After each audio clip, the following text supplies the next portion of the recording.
Bagaimana caranya menghilangkan pikiran yang setelah bermimpi buruk tentang banyaknya darah yang bertetesan jatuh dari platform rumah?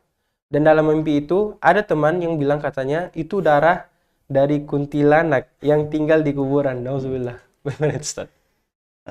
Ya, ini sering terjadi ya pada sebagian orang ya. Mimpi buruk. Ini gangguan dari syaitan ya, gangguan dari jin ya, yang ingin membuat manusia itu takut, ya, takhwif ya. Nah, Karena kata Nabi, ar-ru'yah thalathun ya. Mimpi itu ada tiga. nah, Mimpi itu ada tiga. Yang pertama hadithun nafsi. hmm, Mimpi karena bisikan hati gitu. Ya, mungkin selalu memikirkan sesuatu gitu kan, nah. akhirnya terbawa dalam mimpi ya, main kelereng gitu terbawa dalam mimpi ini Iya, mimpi Bang. main kelereng juga gitu, ngapain dia gini lagi tidur Iya. ya, bisa itu Hmm. haditsun nafsi ya, bisikan-bisikan hati. Yang kedua adalah takhwifu syaitan.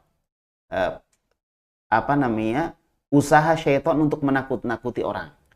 Nah, mungkin ini masuk yang kedua ya. Yang ketiga adalah al-busyra min Allah, kabar gembira dari Allah Subhanahu wa taala. Itu yang ketiga. Jadi itu disebutkan Nabi bahwa mimpi itu tiga. Kalau bukan karena bisikan apa? Bisikan hati ya. Hati. Yaitu tadi karena terbawa oleh perasaan, dia senantiasa memikirkan sesuatu lalu terbawa dalam mimpi. Gitu kan, terbawa dalam mimpi. Mimpi mau beli mobil, pas lagi tidur oh bantalnya digoyang-goyang kayak naik mobil dia ya. Mimpi mau naik di atas kapal misalnya atau apa, kemudian terbawa dalam mimpi. Nah, itu bisa seperti itu. Jadi, kalau orang selalu memikirkan sesuatu, bisa aja terbawa dalam mimpi. Terbawa. Nah, bisa. Kemudian yang kedua tadi adalah karena Gangguan. takhwifu syaitan. Ya, apa? Usaha syaitan untuk menakut-nakuti manusia. Jadi, salah satu cara syaitan untuk menakut-nakuti manusia adalah dengan cara ya mimpi tadi. Oleh karena itu Allah berfirman, wala takhafuhum wa khafuni in kuntum mu'minin. Jangan kalian takut kepada mereka, tapi hendaklah kalian takut kepadaku, kata Allah, kalau kalian benar-benar orang yang beriman.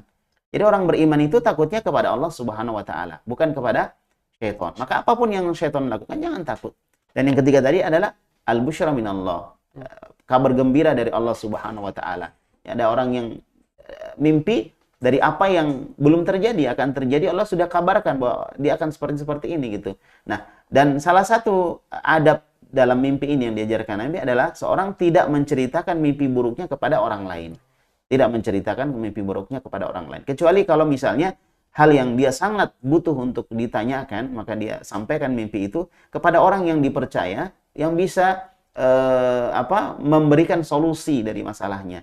Oleh karena itu saya nasihatkan kepada saudariku yang bertanya ini, hendaklah pertama banyak ingat kepada Allah Subhanahu wa taala. Ala bidzikrillah tatmainnul qulub. Ketahuilah bahwa dengan mengingat Allah hati akan menjadi tenang. Jadi ini menunjukkan hati lagi dalam masalah gitu kan. Nah, dia dekat kepada Allah. Dia membaca Al-Qur'an, dia berzikir, kemudian dia menyibukkan diri dengan kesibukan-kesibukan yang bermanfaat. Ya, dengan kesibukan yang apa? Yang bermanfaat ya. Dengan kesibukan-kesibukan itu insya Allah akan melupakan apa yang sudah terjadi sebelumnya kan, dari mimpi-mimpi yang buruk dan seterusnya. Nah, adapun ucapan bahwa misalnya di mimpi ada darah, itu darah dari apa namanya, dari kuntil anak dan seterusnya. Saya sendiri nggak tahu kuntil anak itu yang mana gitu ya. Mungkin yang menyampaikan itu pernah ketemu kuntilanak ya, gimana? Ala kulihat bahwa itu apa namanya, khurafat ya, cerita-cerita yang tidak benar. Maka sekali lagi banyak membaca Al-Quran, banyak berzikir kepada Allah, lupakan apa yang buruk ya, kemudian isi dengan kegiatan-kegiatan yang bermanfaat. Wallahu a'lam bishawab.